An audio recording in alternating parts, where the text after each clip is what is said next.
안녕하세요, 코드 디자이너입니다. 오늘은 리팩토링이 무엇인가에 대해서 배워볼 예정인데요. 리팩토링이란 기존의 기능의 구현은 그대로 두고 코드의 구조를 유지보수하기 쉽도록 변경하여 버그의 발생률을 낮추고 개발 기간을 단축하는 행위를 말합니다.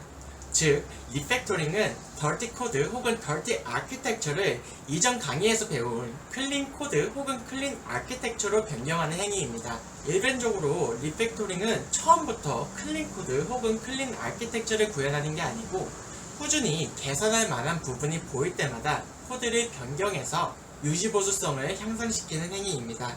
리팩토링은 특정 기간의 주기로 진행하기보다는 프로그래밍 도중 개선의 부분이 보일 때마다 바로바로 진행하시는 것을 권장드립니다. 매일 조금씩 개선되는 코드는 항상 최적의 디자인을 유지할 건데요. 반면에 매번 프로그래밍 할 때마다 리팩토링할 부분이 보임에도 불구하고 리팩토링을 진행하지 않고 넘어가게 되면은 소프트웨어는 점점 유지보수하기 힘든 형태로 변화할 것입니다.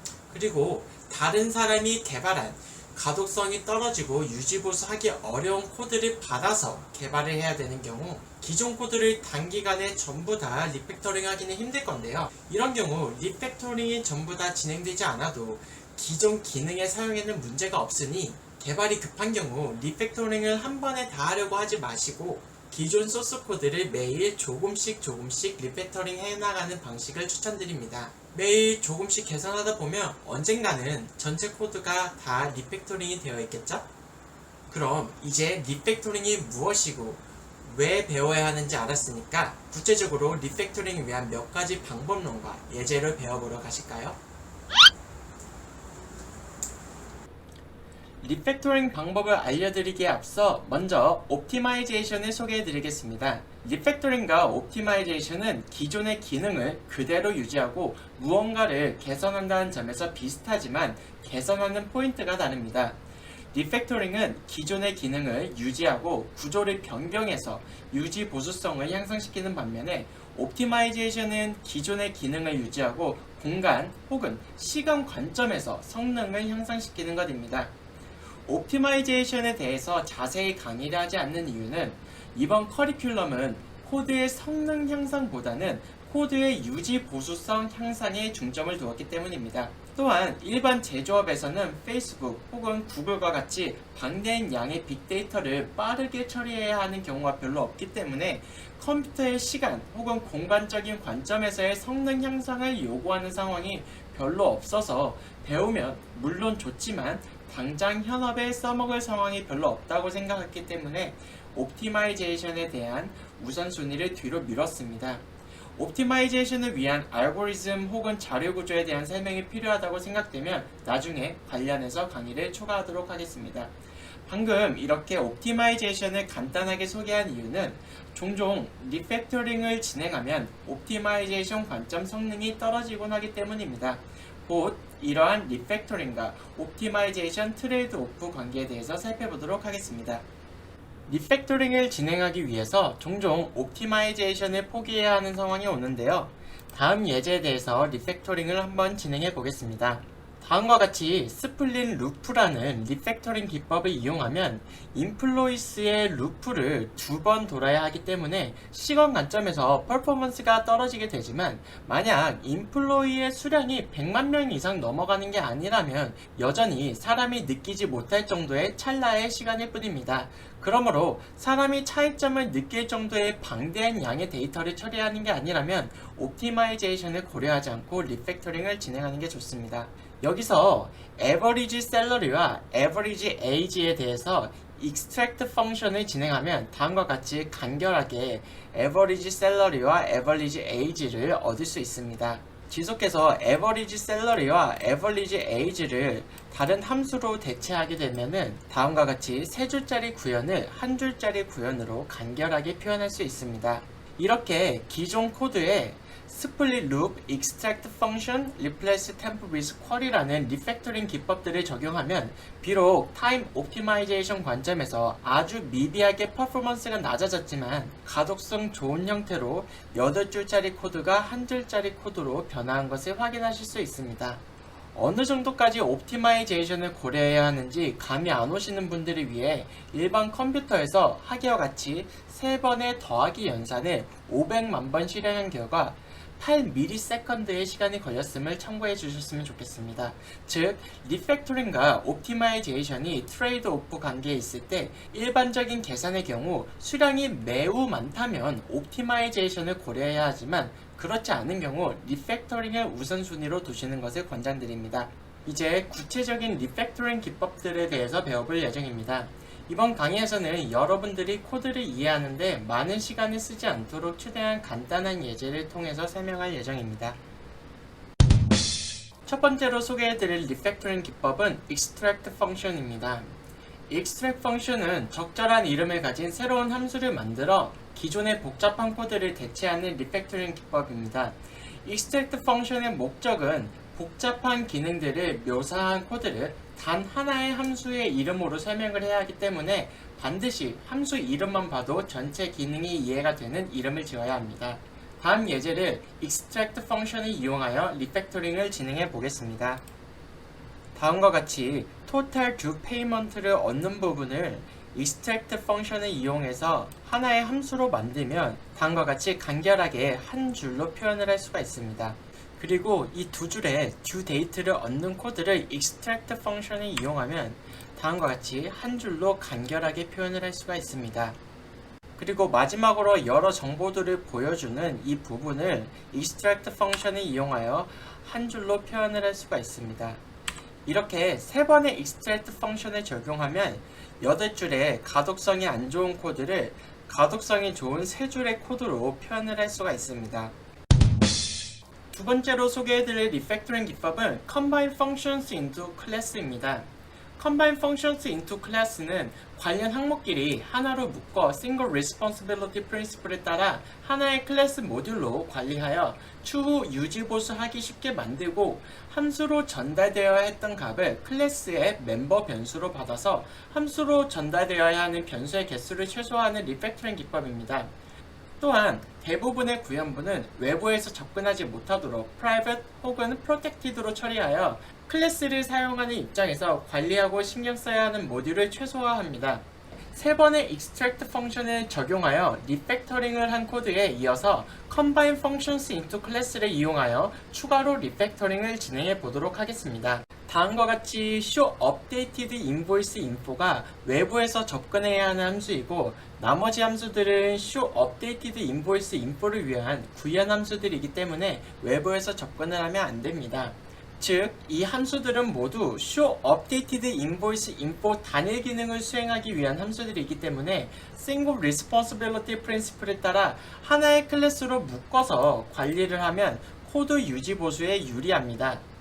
또한 show updated invoice info를 구현하는 과정에서 orders와 customer name이 여러 함수들의 입력 변수로 쓰였기 때문에 이러한 변수들은 클래스의 매개 변수로 선언하면 더욱 관리하기 용이해집니다. 세 번째로 소개해드릴 리팩토링 기법은 extract variable입니다. extract variable은 가독성이 떨어지는 코드의 가독성 향상을 위해 variable을 생성하여 기존의 값들을 대체하는 리팩토링 방식입니다. 이전에 combine functions into class를 진행하여 리팩터링을 한 코드에 이어서 extract variable을 이용하여 추가로 리팩터링을 진행해 보도록 하겠습니다. 먼저 다음과 같이 복잡한 구현을 extract 펑션을 이용하여 가독성 좋은 이름을 가진 함수로 만듭니다. 다음과 같이 함수 이름이 getSingleOrderPrice이기 때문에 함수의 이름만 봐도 하나의 주문에 대한 가격을 반환하는 코드구나 라고 쉽게 알 수 있습니다.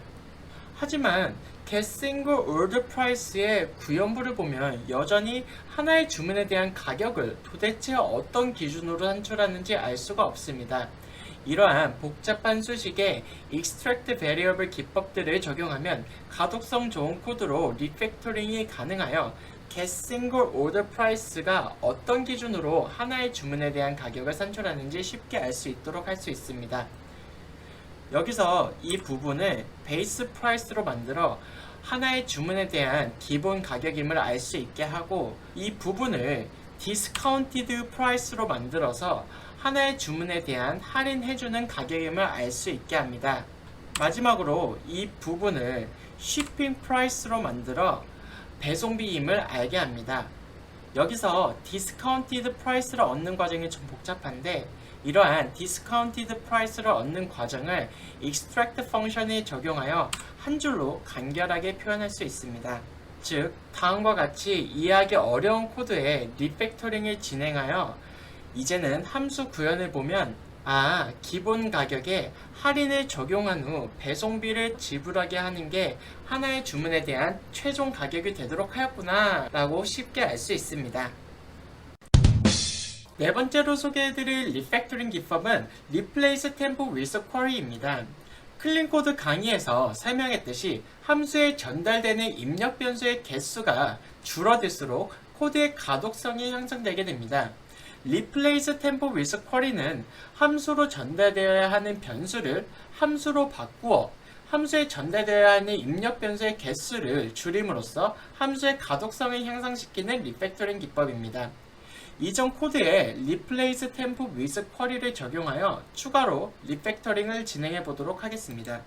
기존 함수에 외부에서 받던 Total Due Payment와 Due Date 변수를 함수 내부에서 직접 Get Total Payment와 Get Due Date를 호출하도록 하면 함수로 전달되는 입력 변수를 없앨 수 있습니다. 다섯 번째로 소개해드릴 리팩토링 기법은 inline 펑션입니다. inline 펑션은 extract 펑션과 정확히 반대되는 리팩토링 기법입니다. 큰 함수를 여러 함수로 만들어 가독성을 향상하고자 extract 펑션 기법을 많이 사용하는데, 때로는 inline 펑션을 이용해 여러 함수를 하나로 합치는 게 가독성 향상에 유리합니다. 이전 코드에 inline 펑션을 통해 추가로 리팩토링을 진행해 보겠습니다. Replace Tempo with Query 적용 이후 Show Updated Invoice Info가 단순히 Show Updated Info를 호출해 주도록 되었습니다. 이런 경우 Show Updated Info를 없애고 해당 함수의 구현부를 Show Updated Invoice Info로 옮겨 넣으면 좀 더 유지보수하기 쉬워집니다. 여섯 번째로 소개해드릴 리팩토링 기법은 Extract 클래스입니다. 하나의 클래스의 사이즈가 너무 커지면 관리 및 이해하기가 어려워집니다. 특정 하나의 주제와 관련된 클래스의 변수와 함수들을 하나로 모아서 새로운 단일 임무를 수행하는 클래스들을 만들어 관리가 필요합니다. 만약 어떤 클래스 단에서 Single Responsibility Principle을 위배했다고 여겨지면 하기 예제와 같이 Extract 클래스를 이용해서 여러 클래스로 기능을 분리하여 리팩토링을 진행하면 됩니다. 일곱 번째로 소개해드릴 리팩토링 기법은 Hide Delegate입니다.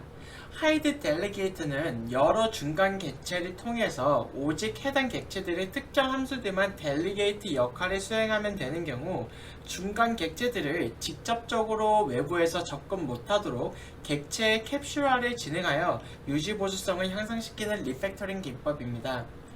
다음 예제에서 보면 폴리스맨은 건 객체에 shoot 함수만 사용하면 되기 때문에 폴리스맨이 건 객체에 직접적으로 접근 못하도록 하고 건의 shoot 함수를 폴리스맨의 shoot 함수를 통해 불러오는 방식으로 구현하여 폴리스맨은 오직 간접적으로만 건 객체를 이용할 수 있도록 합니다. 여덟 번째로 소개해드릴 리팩토링 기법은 Simplify Return Conditions입니다.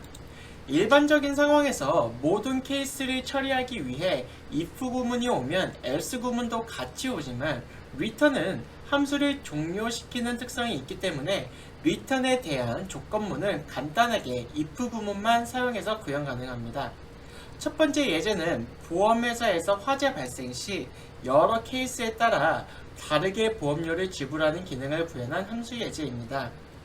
여기서 조건문이 나올 때마다 리턴하는 방식으로 처리를 할 수 있기 때문에 이 코드를 다음과 같이 간결하게 만들 수 있습니다. 두 번째 예제는 블라블라 베이에서 특정 기간에 따라 입장료를 다르게 받는 것을 구현한 함수 예제입니다. 여기서 if 조건문을 다음과 같이 extract 펑션을 이용하여 가독성이 좋게 만들 수 있습니다. 이전 예제와 동일하게 else 없이 다음과 같이 간결하게 표현을 할 수 있습니다. 여기서는 특정 조건문이 true냐 아니면 false냐에 따른 단 두 가지 리턴 조건만 있기 때문에 다음과 같이 간결하게 바꿀 수 있습니다. 이는 한 줄짜리 리턴 코드이기 때문에 리턴문 대신 라마다 표현식을 이용하면 다음과 같이 더욱 간결하게 한 줄로 표현이 가능합니다. 즉, 기존 코드에 extract function 및 simplify return condition을 적용하여 6줄짜리 코드를 가독성이 좋은 한 줄짜리 코드로 변경할 수 있었습니다. 이번 강의에서는 다음 8가지 리팩터링 기법들을 소개해드렸습니다. 사실 클린 코드 혹은 클린 아키텍처를 구현하기 위해 기존의 코드를 좀 더 유지보수하기 쉬운 방식으로 변경하는 모든 행위가 리팩터링이기 때문에 오늘 소개한 몇 가지 리팩터링의 기법 이름들을 외우시기보다는 제가 왜 이러한 리팩터링 기법을 기존 예제 코드에 적용을 하였는지, 이러한 방식으로 리팩터링을 진행하면 어떠한 장점이 있는지를 많이 생각하면서 배우셨길 바랍니다. 오늘 강의 어떠셨나요? 여러분들이 많은 걸 배워가서 소프트웨어 엔지니어로서 한 단계 더 성장하셨기를 바랍니다. 다음 강의는 디자인 패턴에 대해서 배워볼 예정인데요. 디자인 패턴 강의를 진행하기 이전에 조금 걱정이 되네요. 저도 몇 권의 디자인 패턴 책을 공부하고 나서야 대부분의 디자인 패턴에 익숙해졌고, 비로소 현업의 여러 디자인 패턴들을 적절하게 적용을 해서 재활용성이 높고 변화에 유연한 그런 아키텍처들을 구현할 수 있게 되었습니다. 다음 강의뿐만 아니라 지금까지 배운 내용도 한 번에 모든 지식을 100% 이해하기는 쉽지 않을 겁니다. 이건 제가 뭔가를 배울 때 쓰는 노하우인데, 처음부터 뭔가를 배울 때 본인이 100%를 이해할 수 있을 거라고 생각을 하고 배우지 않습니다. 본인의 지식 흡수력에 대한 기대가 크면 그만큼 실망도 크니까요. 처음 배울 때는 30%의 지식을 흡수하는 걸로 만족하고, 두 번째 배울 때는 60%, 세 번째 배울 때는 90%, 이런 식으로 계속해서 반복해서 배우다 보면 언젠가 100% 이해할 수 있을 거라는 생각을 가지고 새로운 것을 배웁니다. 서론이 좀 길었는데 제가 드리고 싶은 말은, 처음 강의에서 30%만 얻어가도 그 자체로도 충분히 가치가 있으니 100% 이해하지 못하더라도 어느 정도 배워가는 게 있다는 그 사실에 의미를 부여하고 보람을 느끼셨으면 합니다. 다음 디자인 패턴 강의에 들어가기에 앞서 제가 겁을 조금 드린 것 같은데, 어려운 만큼 자주 쓰이는 디자인 패턴들을 정복하면 전체적인 아키텍처를 구상할 때 소프트웨어 엔지니어로서 보는 시야가 정말 많이 넓어질 거라고 확신합니다. 적절한 예제 위주로 디자인 패턴을 설명드리는 게 여러분들이 지식을 흡수하시기 쉬울 듯하여 많이 생각하고 적절한 예제를 준비해서 여러분들께 강의를 드릴 예정입니다. 다음 강의도 시청해 주실 거죠? 그럼 다음 시간에 봐요. 안녕! 뿅!